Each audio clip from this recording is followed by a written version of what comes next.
संघर्षशील जहाकस युवा शक्ति के प्रतीक प्रशांत किशोर जी यहाँ मौजूद हैं।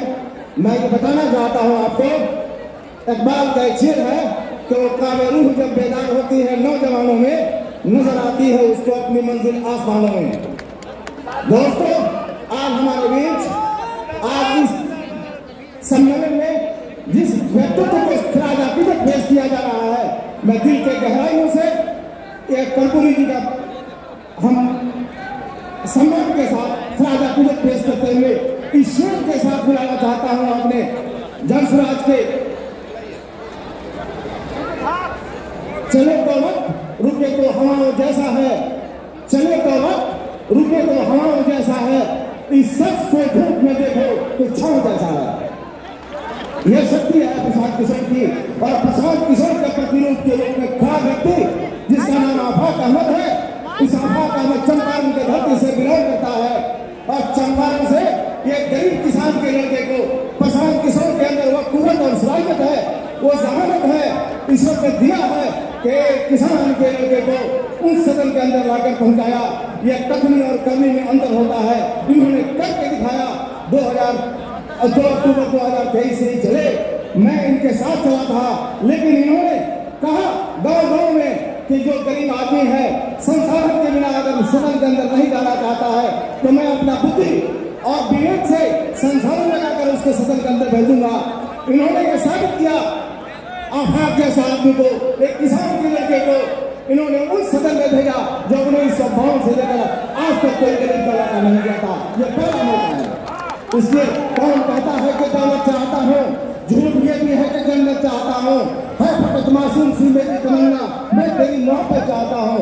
इन शब्दों के साथ बहुत बहुत शुक्रिया। जय हिंद, जय भारत। अब आप मैं नहीं समझ रहे हैं, मैं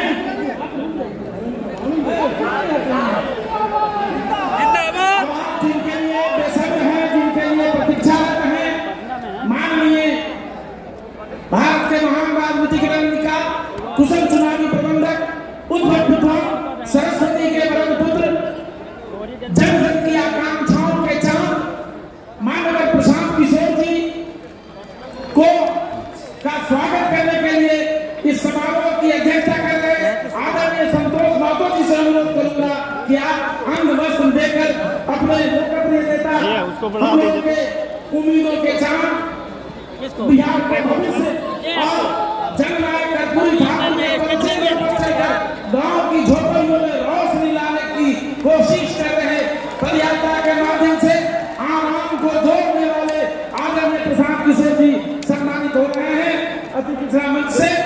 अब मैं उन्हीं को आमंत्रित करूंगा बड़ी विनम्रता के साथ और शेष वक्ता हमारे बीच से सत्ता में आएंगे, 1 मिनट आएंगे और प्रधान जी को वजह मंदिर करेंगे। आदरणीय सत्ता भैया, मैं समझता हूँ जितनी देरी हो चुकी है, आप सब यहाँ प्रशांत जी को सुनने आए हैं। मैं सिर्फ एक ही बात कह के प्रशांत जी को यहाँ बुलाऊंगा, वो ये है, यह जो अभियान चल रहा है, जो जनसुराज का अभियान चल रहा है, ये बिहार के लिए अंतिम प्रयास है। इसके पहले किसी ने प्रयास नहीं किया था, इसके बाद में ये अभियान किसी भी तरह से कमजोर पड़ा तो दोबारा कोई माइक कराने का प्रयास नहीं करेगा।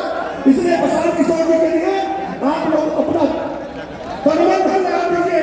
ये प्रयास कर देना चाहिए, बिहार के लिए सबसे आवश्यक प्रयास है। तो इतनी बात करने के लिए बीच में आया हूँ, और मैं सादर आमंत्रित करूंगा प्रशांत जी को कि मेरा समय भी आप ही में आए।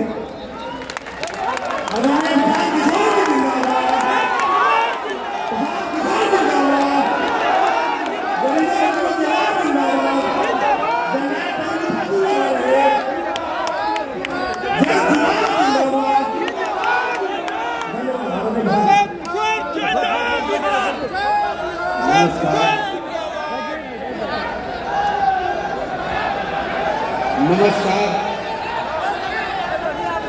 आप सबका इस सभागार में स्वागत है। पिछले 1.5 वर्ष में जब से हमने ये पदयात्रा जनसुराज अभियान के तहत शुरू करी है, थोड़ा सा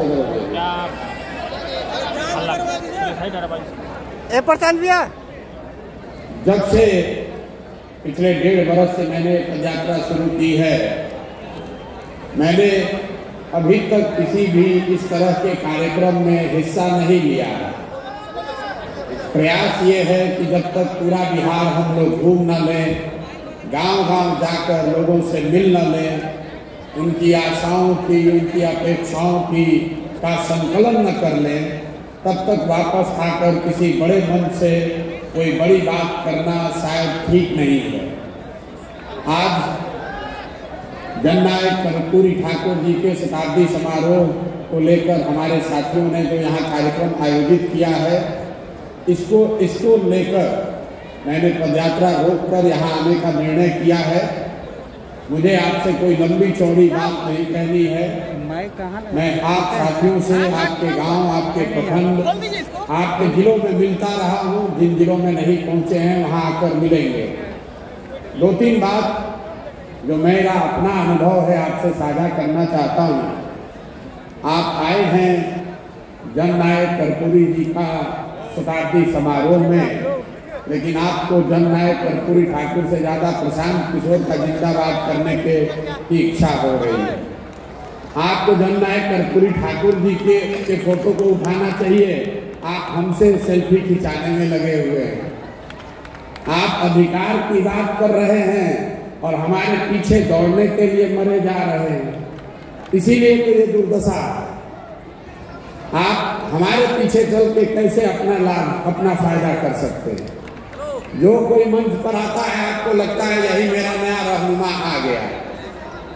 यही सोचते सोचते कितना सालों तक आपने कांग्रेस का झोला ढोया, फिर आप लालू जी का झोला ढोए, 18-20 साल से नीतीश जी का झोला ढोए।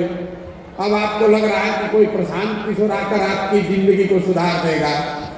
मेरे भाई, मैं हाथ जोड़कर आपसे कह रहा हूँ, मैं आपका रहनुमा नहीं हूँ। मुझ में वो ताकत नहीं है कि हम आपकी जिंदगी सुधार दें। ये जन सुराज बस वो विकल्प है, वो प्लेटफॉर्म है। आप में वो ताकत है। आपको अपने बच्चों के लिए खड़ा होना पड़ेगा। हम आपके पीछे चल सकते हैं। ये पहला ऐसा प्रयास है जिसमें हम आपको अपने पीछे चलने के लिए नहीं कह रहे हैं। आप पीछे चले, अलग अलग विचारधाराओं के पीछे चले, अलग अलग नेताओं के पीछे चले। जहां भी चले सब जगह आपको धोखा मिला। अगर हमारे पीछे चलिएगा तो यहाँ पर भी आपको धोखा मिलेगा। इसलिए मेरा आपसे आग्रह है, अनुरोध है, सुझाव भी है, किसी के पीछे मत चलिए, हमारे पीछे भी मत चलिए। आप आगे चलिए और जन सुराज की जो व्यवस्था है, जो संसाधन है, जो हमारी ताकत है, उसको अपने पीछे लगाइए। तब आपका भला होगा, तब आपके समाज की तरक्की होगी। अभी जातिगत सर्वे हुआ है। आप में से बहुत लोगों ने वर्षों तक ये मांग की है कि जातिगत जनगणना होना चाहिए। अच्छा है, खराब है, लेकिन इस सर्वे में एक बात तो जरूर दिखाया कि 30-35 वर्ष से जिन लोगों ने, जिन नेताओं ने आपके नाम पर राजनीति की है, आपके और आपके वोट की ताकत से कुर्सी पर बैठे हैं, उनके कुर्सी पर बैठने से आपके जीवन में कोई फर्क नहीं आया, आपके बच्चों के जीवन में कोई फर्क नहीं आया। और कुदरत का देखिए, ये नियति ऐसी चीज है, ऊपर वाला की जो ताकत है, उन्होंने उन्हीं के दिमाग में ये बात डाल दी। उन्होंने खुद से सर्वे किया और बताया कि भाई आपकी स्थिति 30 वर्ष पहले जो थी वही स्थिति आज भी बनी हुई है।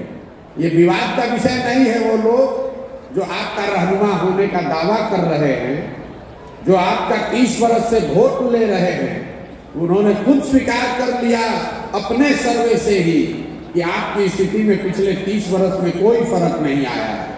तो मेरी अपनी समझ ये है कि अगर आप हमारे साथ चलिएगा तो भी आपकी स्थिति में कोई फर्क नहीं आएगा। आपकी स्थिति तब बदलेगी जब आप अपने बच्चों के साथ चलिएगा, अपने बच्चों की लड़ाई लड़िएगा। और लड़ाई लड़ने का मतलब सिर्फ आरक्षण नहीं है। बहुत लोगों को लगता है, ज्यादातर ये जो जातिगत समीकरण बनाने वाले लोग हैं, हम लोगों ने 10 साल बहुत बड़े स्तर पर राजनीति को देखा है। ये आपको लगता है कि आरक्षण मिलने से सब कुछ हो जाएगा। एक आंकड़ा आपको दे रहा हूं, आप लोग याद रखिए। पूरे बिहार में चपरासी से लेकर मुख्य सचिव तक जितने लोग नौकरी, सरकारी नौकरी करते हैं, उन सब की संख्या को अगड़ा, पिछड़ा, दलित, मुसलमान, सब की संख्या को अगर जोड़ दीजिएगा तो आपको पता चलेगा कि सिर्फ 1.57% मतलब 1.5% ही बिहार की आबादी सरकारी नौकरी करती है।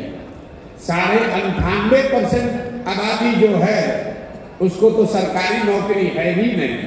तो अगर आपको कोई आरक्षण का लाभ दे भी रहा है तो उसी 1.5% में तो आपको कुछ मिलना है।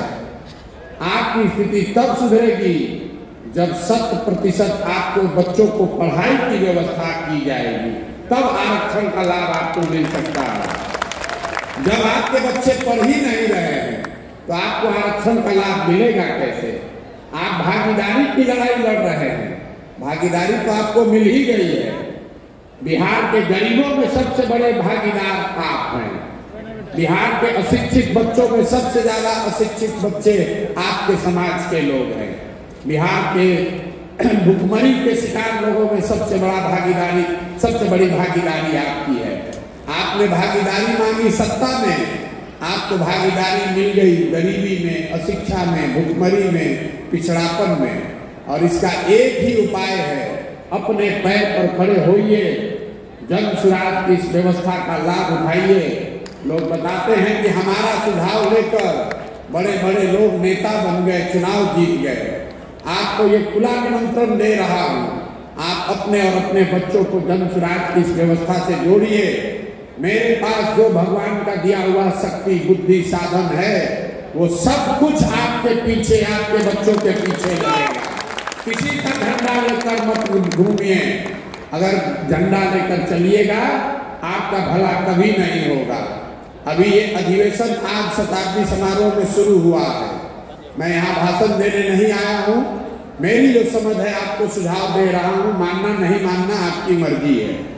ऐसे 10 अधिवेशन तो हर प्रमंडल में बिहार के ऐसे अधिवेशन कराए जाएंगे।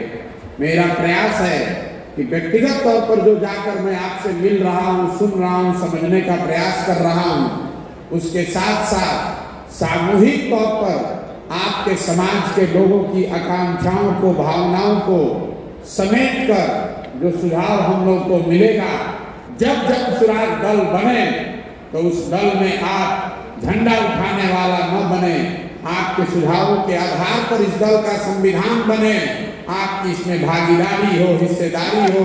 आप प्रशांत किशोर के दल में मत शामिल होइए, उस दल को बनाइए जिसको आप अपने और अपने बच्चों के लिए बनाना चाहते हैं। एक ईंट प्रशांत किशोर की है, एक ईंट आप अपनी ओर से भी लगाइए और भरोसा रखिए। लोग बताते हैं कि पिछले 10 साल में मैंने जिसका भी हाथ पकड़ा है वो कभी चुनाव नहीं हारा है। अगर आपका भी हाथ पकड़े हैं और आप खड़े होइएगा, आपको भी हारने नहीं देंगे, ये भरोसा रखिए। हम उनमें से नहीं हैं जो चुनाव लड़ने के लिए लड़ता है, राजनीति करने के लिए राजनीति कर रहा है। अगर बिहार में आए हैं तो ये आप मान कर चलिए कि बिहार को जीतने का पूरा खाका दिमाग में बना कर लाए हैं। इसको जीतना कैसे है, जीतने के लिए कितनी ताकत लगानी पड़ेगी, कितना संसाधन लगाना पड़ेगा, कितना पसीना बहाना पड़ेगा, किनको साथ लेकर चलना होगा, ये सब कुछ सोच समझ कर आए हैं और पूरी तरीके से कृत संकल्पित हैं। जीवन के चाहे 2 बरस लगे या 5 बरस, इसको सुधारे बगैर मानेंगे नहीं। अब तय आपको करना है। आप आइए, जुड़िए और पहले अपने जीवन काल में अपने बच्चों की जिंदगी को बेहतर होते देखिए। और ये बेहतर प्रशांत किशोर के प्रयास से नहीं, अपने प्रयास से, अपनी ताकत से, अपने पुरुषार्थ से आप इसमें जुड़िए। मैं यही आपको कहने आया हूँ। जननायक कर्पूरी ठाकुर जी का आज शताब्दी समारोह के अवसर पर जो पार्टिसिपेट करने का मुझे अवसर मिला है, 2-3 बातें जो हमारे साथियों ने बताई है, उससे पहले भी पिछले 1.5 साल में पैदल चलते हुए हर गांव प्रखंड में मैंने कहा है कि पहली बार आप 2025 के चुनाव में देखेंगे, पहली बार किसी एक राजनीतिक प्लेटफॉर्म से कम 75 आपके समाज के लोग विधायक का चुनाव लड़ेंगे। कम से कम 75 आदमी चुनाव लड़ेगा और मन से आपको दावा कर रहे हैं कि अगर जो दल और नेता आपका रहनुमा होने का दावा करता है, जरा उनसे पूछ लीजिए और उनको चुनौती भी दे रहा हूं, अगर उनमें दम है तो आपके 75 लोगों को लड़ा कर दिखा दें। कोई नहीं लड़ा सकता। और ये टिकट देने की घोषणा नहीं है, ये टिकट देने की घोषणा नहीं है। आपके समाज के अगर 75 लोगों को लड़ाएंगे तो लड़ने की तैयारी भी कराएंगे और उसके पीछे लड़ने की पूरी साधन की भी व्यवस्था करके देंगे। ये आपको आश्वासन देकर जा रहे हैं। कर्पूरी ठाकुर जी के जन्म शताब्दी के समारोह में एक और घोषणा मैं करना चाहता हूं। मेरी समझ से किसी भी समाज के बेहतरी का सबसे ताकतवर और इफेक्टिव जरिया है शिक्षा। जन सुराज की तहत से इस वर्ष से, अभी से मार्च महीने के आगे से हर वर्ष 500 अति पिछड़ा समाज के बच्चों को जन सुराज अपने खर्चे पर, मेधावी छात्रों को पढ़ाने का खर्चा जन सुराज से दिया जाएगा। दल की ओर से मतलब करीब हर जिले से 10 से 12 मेधावी छात्रों को, जिसको आपकी मदद से कंपटीशन के आधार पर चुना जाएगा, उनको आगे पढ़ाने की, खासकर कॉम्पिटिटिव एग्जाम्स में, नौकरी के एग्जाम्स में उनको कोचिंग के लिए उनके पढ़ाई की व्यवस्था का पूरा खर्चा जन सुराज की ओर से उसको उठाया जाएगा। मेरा आपसे अनुरोध ये है, एक बार चाहे आधी पेट खाइए लेकिन अपने बच्चों को पढ़ाने पर पैसा खर्च कीजिए। अपने बच्चों को जब तक आप पढ़ाएंगे नहीं तब तक किसी भी हालत में, किसी भी व्यवस्था में आपका और आपके बच्चों की तरक्की नहीं हो सकती है, उनको आगे नहीं बढ़ सकते हैं। नेताओं का नारा लगाने से बात नहीं बनेगी। आपको अपने बच्चों के लिए खड़ा होना होगा, उनके शिक्षा के लिए लड़ना होगा, प्रयास करना होगा, तभी ये स्थिति सुधरेगी। आप यहाँ आए, इतनी ठंड में चलकर आए, इसके लिए आपका तहे दिल से शुक्रिया अदा करता हूँ। बहुत बहुत धन्यवाद।